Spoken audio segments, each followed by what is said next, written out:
In tonight's news edition, the Saudi-led coalition battling the Houthis in Yemen refuses to rule out the use of ground troops as fighting continues in the country and signs of a humanitarian crisis begins to show in Sana'a. Hundreds of traumatized Nigerian women and children are rescued from Boko Haram extremists and released into the care of authorities at a refugee camp.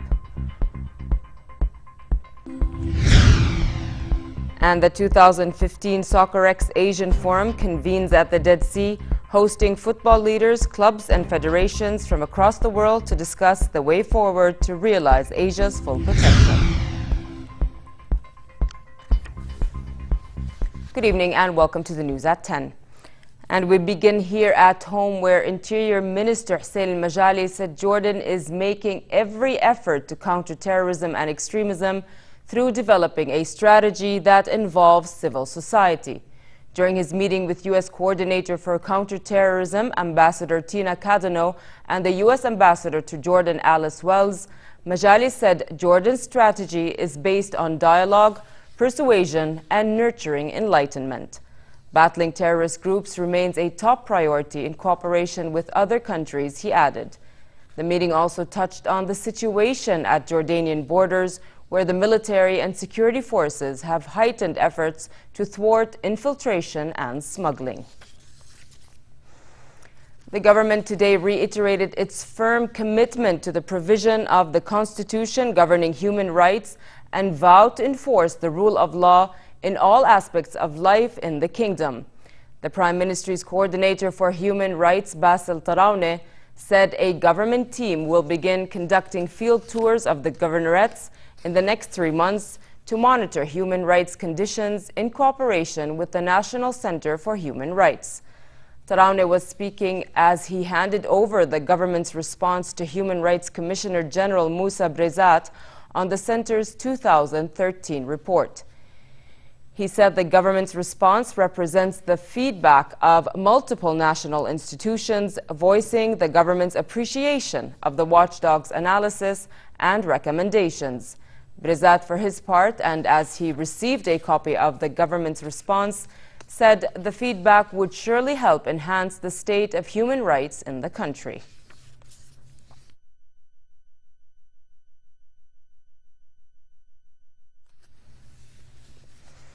In the ongoing fight against terrorism, over the past 24 hours, the United States and allied forces staged 19 strikes on Daesh terrorists in Iraq and Syria. A statement issued by the Combined Joint Task Force said 3 of the strikes were in Syria and hit land features, denying Daesh tactical advantage. While in Iraq, 16 airstrikes near Mosul, Ramadi, Baiji, Sinjar, Tal Afar and Fallujah hit units, buildings and fighting positions, the statement said.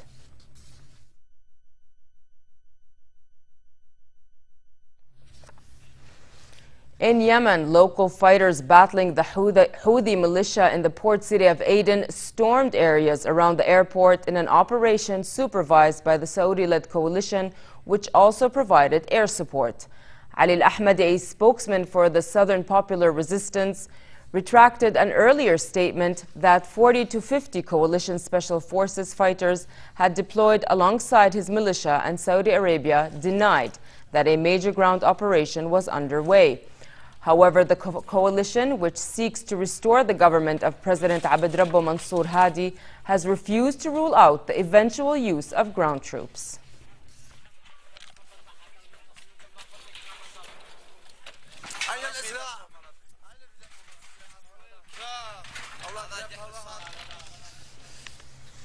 In Sana'a, meanwhile, residents are facing long queues at water dispensers, bakeries and fuel stations, a sign of a humanitarian crisis in the country.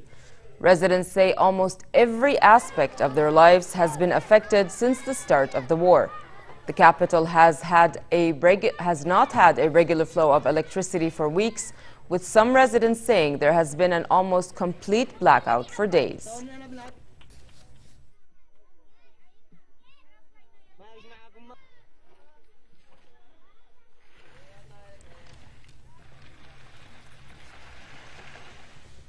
The Egyptian government said it has extended by 3 months the deployment of some elements of the armed forces outside Egypt's borders to defend national and Arab security in the Gulf, Red Sea, and the Strait of Mendeb. Egypt authorized a 40-day mandate in March, which the Defense Ministry asked to be renewed before its expiry, a government statement said. The mandate's renewal came after Egyptian President Abdel Fattah al-Sisi yesterday visited Saudi Arabia, leading a coalition against the Houthi rebels in Yemen. Hundreds of traumatized Nigerian women and children were rescued from Boko Haram extremists and released into the care of authorities at a refugee camp. The 275 women and children arrived in the camp run by the National Emergency Management Agency after days on the road traveling in pickup trucks. Reports suggest nearly 700 women have been rescued from Boko Haram over the past week as the army continues its operation against militant strongholds. Boko Haram is thought to have killed thousands of people, but Nigerian troops alongside armies from neighboring Chad, Cameroon, and Niger have won back swathes of territory from them in the last couple of months.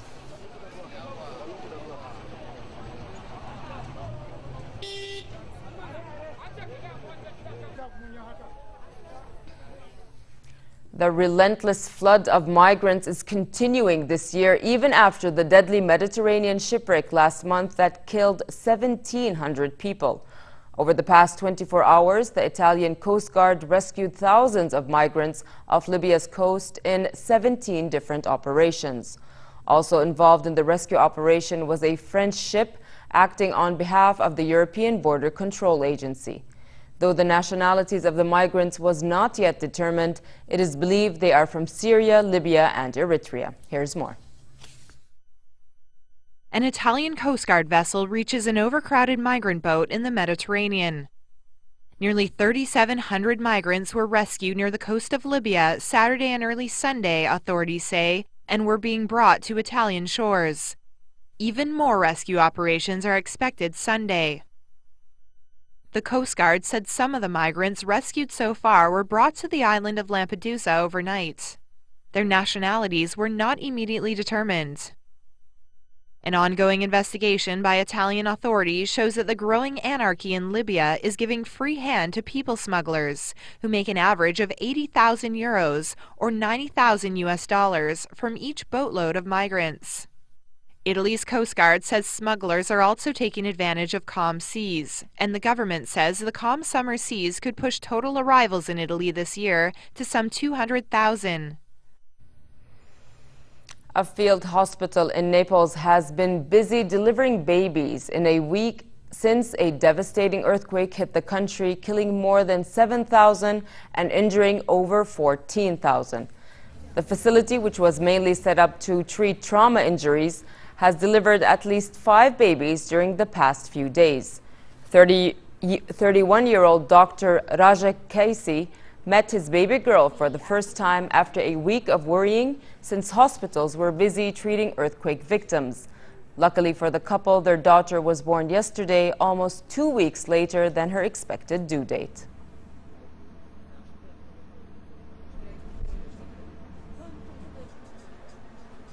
This baby girl was expected to be delivered on 21st of April, and the violent earthquake came on 25th. It was on Saturday. At that time, we were together in the room, and suddenly the whole house started shaking, whole ground started shaking, and we were literally very afraid of the situation. Finally, despite this dangerous earthquake, we got a very healthy baby, and we're happy. Baltimore Mayor Stephanie Rawling Blake lifted a 10 p.m. to 5 a.m. curfew she had imposed on the city last week. The decision came after a night of looting and arson that followed the death of 25-year-old Freddie Gray from injuries suffered while in the police custody. Police have arrested at least a dozen people for violating the curfew that has been in place since Tuesday night.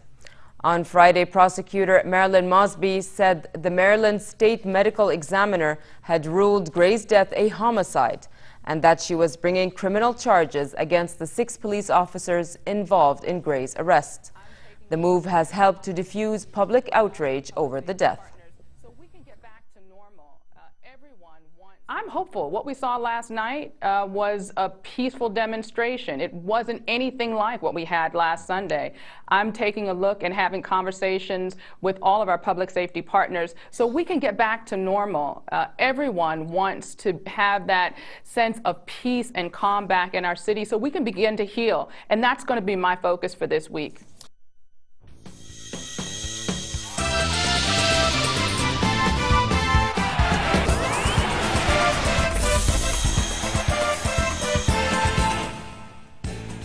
The 2015 Soccer X Asian Forum opened at the Dead Sea today, providing the perfect platform for all stakeholders and football leaders to come together and share their diverse experiences and discuss the way forward to realize Asia's full potential.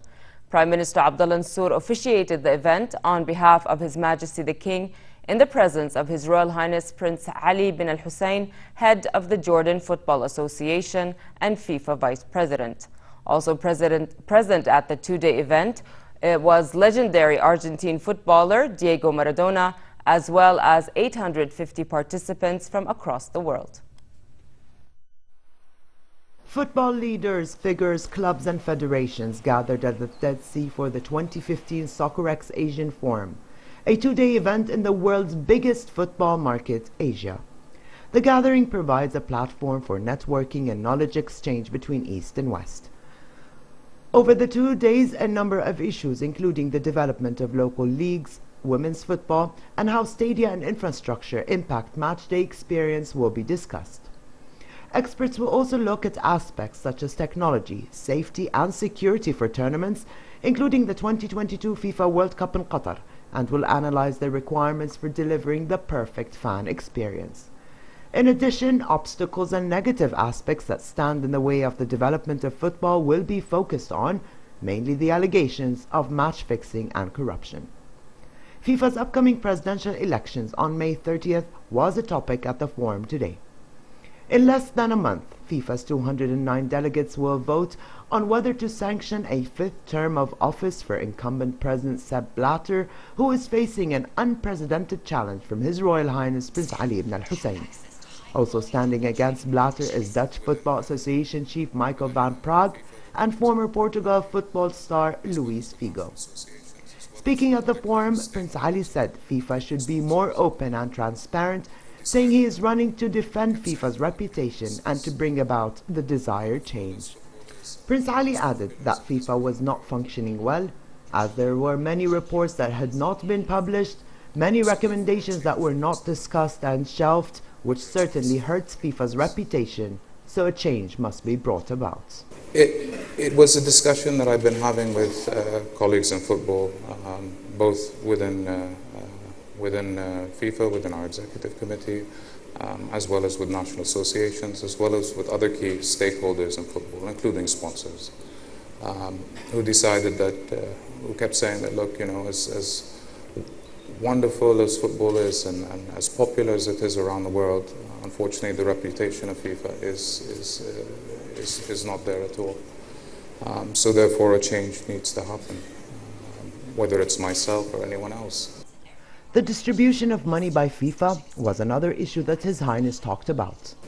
We have a good budget, but I think we have to put much more of a percentage back into the game. I take UEFA as an example. You know, you have to have at least 80% of your budget going back into football, and I think that's the way it should be in FIFA as well.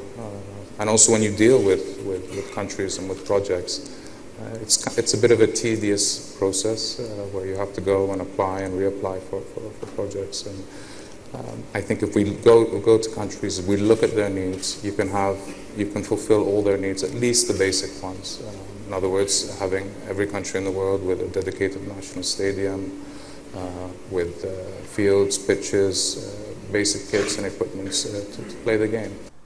A total of 85 national federation representatives and 60 clubs and league representatives are participating in the forum, including senior figures from European clubs like Manchester City, AC Milan, Atletico Madrid, Malaga, Olympiacos, Feyenoord and Galatasaray. At the closing session tomorrow, Maradona will offer a rare personal insight into his amazing career, including winning the FIFA World Cup with Argentina and the Hand of God goal against England in 1986. Since the first event in 1996, SoccerX has led the way in bringing the football business community together. And in nearly 2 decades, it has worked in 13 countries across 5 continents, providing learning and networking opportunities to nearly 50,000 industry figures. Ali Tuqan for the news at 10. Chelsea clinched their first Premier League title for 5 years with a 1-0 victory against Crystal Palace at a jubilant Stamford Bridge. Playmaker Eden Hazard scored the crucial goal in the 45th minute. Chelsea were tested at times by a dangerous Palace side, but the final whistle was greeted by raucous scenes as Jose Mourinho's side clinched their 5th top-flight title and first since 2010. Chelsea have 83 points from 35 games and cannot be surpassed by closest rivals Manchester City and Arsenal, both of whom trail by 16 points. Palace remain 12th with 42 points.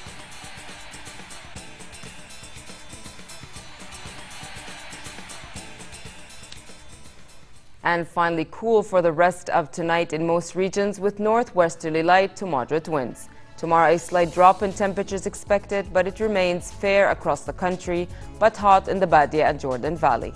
Winds will be northwesterly moderate, turning brisk in the afternoon hours. The Gulf of Aqaba should expect normal summer conditions for tonight and tomorrow, with refreshing winds and calm seas. Next are the lows and highs for tonight and tomorrow.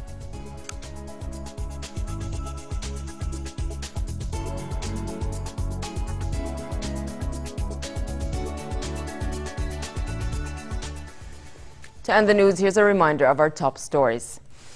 The Saudi-led coalition battling the Houthis in Yemen refuses to rule out the use of ground troops as fighting continues in the country and signs of a humanitarian crisis begin to show. Hundreds of traumatized Nigerian women and children are rescued from Boko Haram extremists and released into the care of authorities at a refugee camp. And the 2015 SoccerX Asian Forum convenes at the Dead Sea, hosting football leaders, clubs and federations from across the world to discuss the ways forward to realize Asia's full potential.